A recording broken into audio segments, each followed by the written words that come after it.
Selanjutnya, kita perhatikan bahwa di desa ini sesuai dengan Undang-Undang 6 ada 7 pendapatan. Jadi lebih banyak di desa sebenarnya daripada di pemerintah daerah. Pemerintah daerah cuma 3, kita punya 7. Tapi yang selalu menjadi primadona selalu DD, yang kedua ADD. Dua-duanya sama-sama dari pendapatan transfer. Kalau DD langsung ke desa, ADD numpang lewat ke kabupaten kota. Ya, jadi kita berharap ke depannya ya kita coba meningkatkan dari sisi PADES. Lain yang sah ini juga termasuk pemasukan loh Bapak Ibu ya. Cuma kadang-kadang ya karena ini berupa izin, berupa iuran dan lain-lain, kadang tidak tercatat. Nah, mumpung desa baru umurnya 9 tahun ya, lagi lucu-lucunya ya, lagi golden age gitu ya. Kita lebih meningkatkan lagi dari sisi kemandirian desa untuk menghasilkan pendapatan. Jangan sampai seperti Pemda sudah 23 tahun, ya hampir 24 tahun menjadi otonomi, ketergantungan terhadap dana transfer itu sangat tinggi. Ya, akhirnya ya sampai sekarang yang baru mandiri itu cuma DKI. Ya, kita sudah 24 tahun, kalau udah 24 tahun udah nggak lucu-lucunya gitu ya. Udah harus benar-benar memang mandiri. Nah, kita dengan desa ya berharap ya, bukannya kita pengen mengurangi ya, tapi kita berharap juga semakin memperbaiki taraf pengelolaan keuangan di desa yang akan berdampak kepada masyarakat dan pembangunan di desa tersebut. Nah, ini kita lihat ya, saya ngambil secuplik aja dari 2019 ya. Ini stabil ya, 70 triliun, 71, 72, ya tahun ini 70 dibagi 2, 68 untuk reguler dan 2 triliun DD tambahan. Nah, di dalam Undang-Undang APBN 2024 itu menjadi 71 triliun ya, 1 triliun. Nah, kita lihat ya, ini memang tahapannya sedang rawan-rawannya Bapak Ibu untuk melakukan perencanaan penganggaran ya dari Oktober sampai Desember. Mudah-mudahan nih Permendesnya segera keluar nih teman-teman Kemendes ya, mudah-mudahan cepat nih selesai ya, karena ini sudah November ya, mereka cuma punya waktu kurang lebih 1 bulan untuk menetapkan Perdes dan Perkadesnya ya. Selanjutnya ada beberapa permasalahan di sisi akuntabilitas keuangan ya, karena belum konsisten antara RKPDes, RPJMDes, dan APBDes-nya ya, ini menimbulkan banyak hal yang mungkin di sisi pemerintah desa sering komplain gitu ya, kenapa sih katanya kita dikasih uang berarti harus bisa sesuai dengan kewenangan kita dong, sesuai dengan keinginan dan kemauan dari desa tersebut. Nah, ini yang mungkin salah persepsi dan mungkin salah kami juga di pemerintah pusat, bagaimana cara mengarahkan perencanaan kepada desa. Desa itu harus mendukung perencanaan bupatinya. Ya, Kades harus bisa mendukung perencanaan bupatinya. Ya, perencanaan gubernurnya, dan yang tertinggi adalah perencanaan presidennya yang disebut dengan prioritas nasional. Bagaimana mendukungnya? Kita lihat nih prioritas nasional itu ada berapa. Boleh Bapak Ibu googling tuh ya di Google. Prioritas nasional itu adalah prioritas yang ditetapkan oleh presiden. Visi misinya Pak Presiden. Ya, yang saat ini ada 7 untuk pemerintah daerah. Nah, itu dibagi nanti kewenangannya dari mulai provinsi, kabupaten kota, sampai dengan desa. Ya, jadi nggak keluar dari prioritas nasional, nggak keluar dari visi misinya presiden.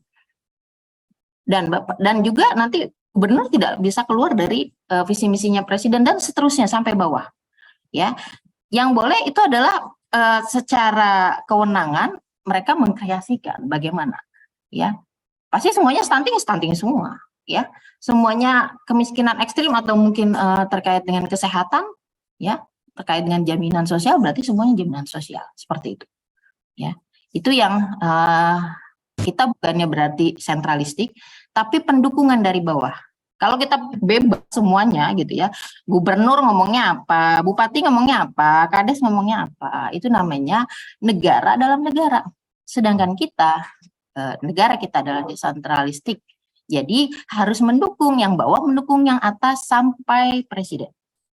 Tapi bukan berarti atas dan bawahan ya, bukan.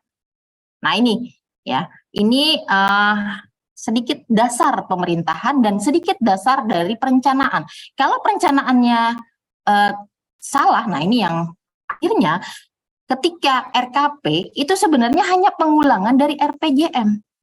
Misalnya stunting untuk 1.200 KK. Berarti setiap tahun 200. Tahun pertama 200, tahun kedua 400, terus ya sampai tahun ke-6 Bapak Ibu jadi Kades. Kalau tahun kedua ganti lagi karena Musdes berubah, itu sampai mau 9 kali 3 kali pun Bapak Ibu jadi Kades, ya incumbent 3 kali, yang Bapak Ibu inginkan itu tidak akan pernah tercapai. Nah, seperti itu ya. Jadi perencanaan inilah yang kita perlu perhatikan. Jadi bukan berarti kok ini terlalu banyak turut campur sih ini negara gitu ya, prioritas. Memang bukannya turut campur, tapi Bapak Ibu yang mendukung kami di pusat. Bagaimanapun ini adalah pendukungan. Nah, Bapak Ibu lah yang mengkreasikan bagaimana kegiatannya yang di desa, seperti itu. Ya. Kenapa saya ngomong kayak gitu? Karena saya dulu di keuangan daerah, di pemerintah daerah itu mengevaluasi gubernur saja untuk prioritas nasional pendukungannya paling 10-15%. Saya bisa ngebayangin desa itu bingung ketika harus mendukung presiden, harus mendukung gubernur, harus mendukung bupati. Kalau ilmunya provinsi dan kabupaten kota saja terkait perencanaan masih kurang. Ya, saya lanjut. Nah, ini yang kita katakan di Undang-Undang 6 ya, bahwa pemerintah desa ya melakukan perencanaan pembangunan desa ya sesuai dengan kewenangannya. Ya. Kemudian di ayat 5-nya bahwa pembangunan jangka menengah merupakan pedoman dalam menyusun anggaran pendapatan dan belanja desa yang diatur dalam peraturan pemerintah. Jadi makanya bisa sinkron nih RPJM, RKP, APBDes ya. Kalau selama ini kan banyak yang nggak nyambung gitu ya, katanya jaka sembung terbang melayang, nggak nyambung saya. Nah ini kita lihat juga di pasal 2 bahwa RPJMdes jangka waktu 6 tahun ya, disebut juga RKPdes yang merupakan penjabaran. Jadi RKPdes itu penjabaran yang tadi saya katakan, contoh tadi stunting 200 itu ya. Jadi jangan berubah ntar tahun depan, oh beda lagi, nanti ada gizi buruk atau apalah, padahal sama aja ya soalnya. Misalnya terkait dengan buta huruf misalnya, tahun ketiga nanti lagi apa. Kemudian juga bukan hanya nama kegiatan yang beda, subkegiatan yang beda, tapi lokus juga dibedain gitu ya. Nanti lokusnya keluarga yang ini nanti berubah lagi keluarga yang sana gitu ya. Ini nggak terukur perencanaannya, ya. Ini yang menyebabkan kadang apapun yang kita turunkan gitu ya, baik secara pendanaan, regulasi dan lain-lain, kadang tidak tepat sasaran di masyarakat. Nah, selanjutnya kita juga mengenal Permendagri 4 tahun 2016 terkait dengan kewenangan ya. Ini yang saya juga bilang tadi, pendukungan itu adalah berdasarkan kewenangan ya. Kewenangan hak usul-usul dan hak lokal berskala desa ya. Yang kita katakan bahwa adalah kewenangan yang ditugaskan provinsi, kabupaten, kota, termasuk juga pusat. Ya, ini DD ini termasuk juga kewenangan yang ditugaskan oleh pusat. Nah, apa yang diturunkan atau ditugaskan dari atas itu harus juga diikuti dengan pendanaannya.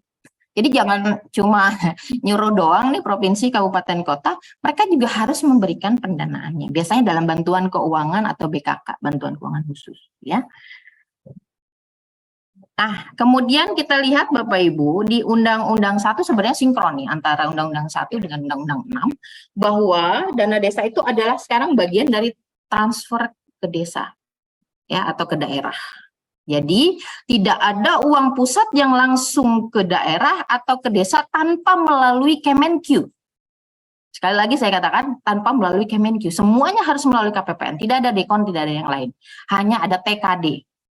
Satu-satunya yang masuk ke desa itu cuma DD karena ada aturan regulasinya. Nah, kalau ada lagi yang lain-lain dari pemerintah pusat yang bukan dari Kemenkyu, nggak tahu regulasinya pakai apa.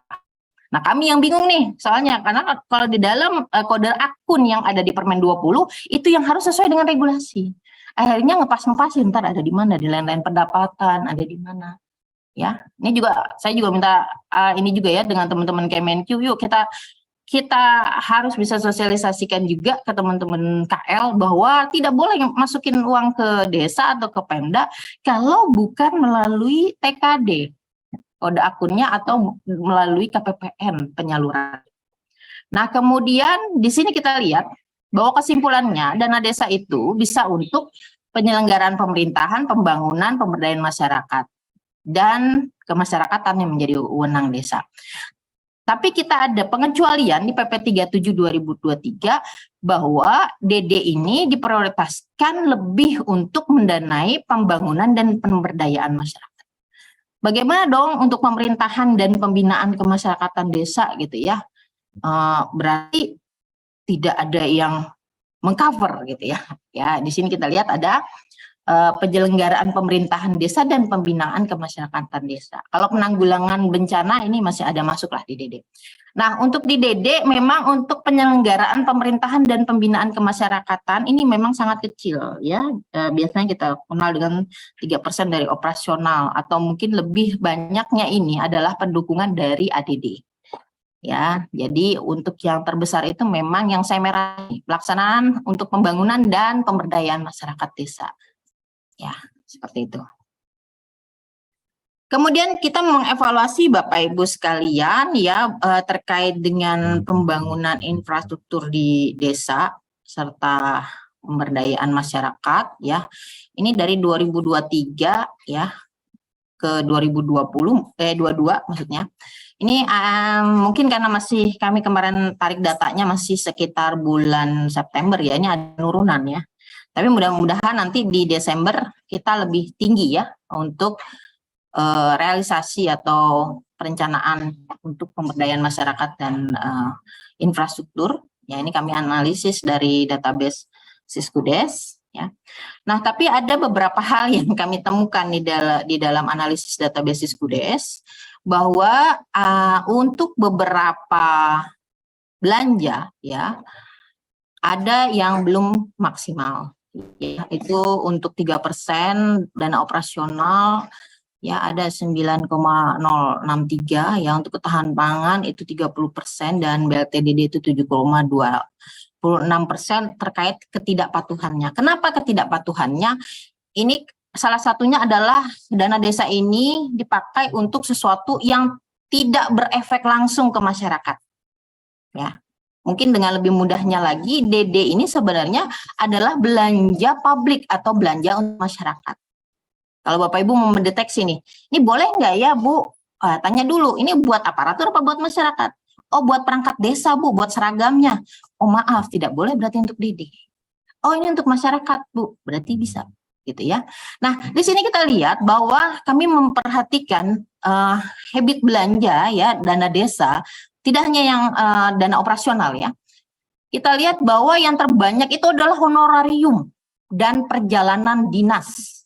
Perjalanan dinasnya kalau cuma ke kabupaten sih nggak masalah, karena desa itu sebenarnya perjalanan dinas lebih banyak hanya ke kabupaten, tidak ke pusat sebenarnya. Ya. Kemudian terkait dengan honorarium. Honorarium boleh nggak sih? Sebenarnya boleh aja, tapi ketika honor itu diberikan saat tim, bukan yang bulanan. Ya, ini jurinya bengkak sekali. Coba lihat. Ya, 4,3 T. Ya. Kemudian yang kedua adalah belanja operasional kantor atau ATK. Ya. Ini yang kami lihat bahwa dua hal ini ialah yang terbesar dipergunakan Bapak Ibu, tidak hanya untuk yang dana operasional, tapi hampir semua tagging dari DD. Ya, lihat stunting, isinya bukan penyuluhan, banyak yang ini SKT mau perjalanan dinas. Ya, oh Ibu hoax ya silakan aja, kami ngeliatnya dari Siskudes, gitu ya, seperti itu. Oke, ini kami lihat ya di 3% ini tadi yang saya katakan bahwa 9,06% ya belum tepat sasaran ya 1,51 miliar sekali lagi kami katakan bahwa dana operasional pemerintah desa itu bukan berarti adalah dana kepala desa atau dana aparatur. Karena tadi saya katakan bahwa DD ini lebih untuk ke masyarakat. Mungkin nanti kalau udah keluar nih Permendesnya lebih bisa dilihat lagi untuk operasional 2024 seperti apa. Saya nggak mau ngasih kisi-kisinya, ntar jadi rame biar teman-teman Mendes saja yang memberikan. Tapi yang jelas ya lebih terarah lagi untuk 2024. Nah, kenapa? Selalu ada yang bertanya, Bu, kenapa sih harus pakai pertanggungjawaban ya? Karena apa? Karena kita sudah memasukkannya di dalam kode rekening. Ya, itu yang pertama. Ya, berarti sudah sesuai dengan subkegiatan sampai dengan kode rekening belanjanya. Nah, contoh Bapak Ibu belanja di Alfamart, Indomart atau belanja apapun, selalu kan Bapak Ibu harus punya struk. Ketika Bapak Ibu mengeluarkan uang, Bapak Ibu harus punya struk. Itu sebagai apa? Sebagai bukti. Bukti Bapak Ibu melakukan pencatatan. Bagaimana kalau Bapak Ibu langsung, ya sudahlah, kami at cost aja gitu ya. Jadinya nggak usah sampai serigit itu ya Bu ya, harus bikin kwitansi segala macam gitu ya. Nah itu buktinya apa? Bapak Ibu mengeluarkan uang perjadian atau uang apalah namanya gitu ya, kegiatan, terus Bapak Ibu tidak ada bukti ya, misalnya mengeluarkan duit 1 juta tapi nggak ada bukti, kan ditanya mau beli apa kalian itu gitu ya. Cuma sumbangan-sumbangan. Nah ini makanya kami nanti di Permendes Bapak Ibu bisa lihat apa saja kegiatannya. Jadi nggak rancu seperti yang 2023 ini ya. Jadi bisa jelas apa yang Bapak Ibu lakukan. Jadi mirip seperti dengan kegiatan-kegiatan. Jadi belanja operasional ini ya memang mengikuti semua kegiatannya ya. Itulah yang di breakdown ke dalam belanja. Nah ini just info ya. Ke depan dari sisi aplikasi kita mau bikin alur transaksi non tunai, tadi dari teman-teman Kemenq juga mau memperhitungkan ya Bapak Ibu yang nanti 2024 akan melakukan transaksi non tunai ya. Nah kita juga mau yang dana atau pendapatan dari dana desa juga mau kita non tunaikan karena alurnya cukup panjang nih, dari desa, verifikasi kecamatan, verifikasi DPMD, baru ke KPPN, balik lagi ada apa namanya notif mungkin ya ke BPKAD dari bank, terus kemudian ke desa gitu ya. Nah ini kita pengennya paperless ya. Jadi yang terbang-terbang ini PDF-nya ya tidak apa namanya, tidak Bapak Ibu harus dokumennya harus diantar-antar, tahu gitu ya, kecamatan Bapak Ibu jauh dari desa Bapak Ibu ya. Nah, ini kita juga kasih waktu-waktunya ya, proses kecamatan paling lama 2 hari, DPMD 2 hari. Jadi biar cepat ya. Nih saya lagi minta request sama teman-teman BPKP.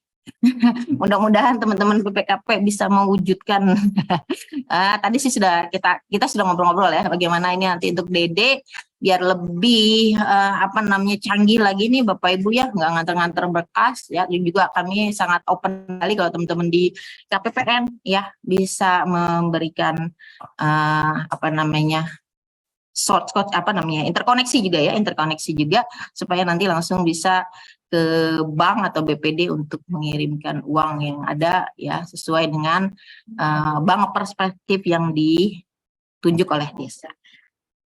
Demikian yang bisa saya sampaikan, saya kembalikan kepada moderator. Terima kasih.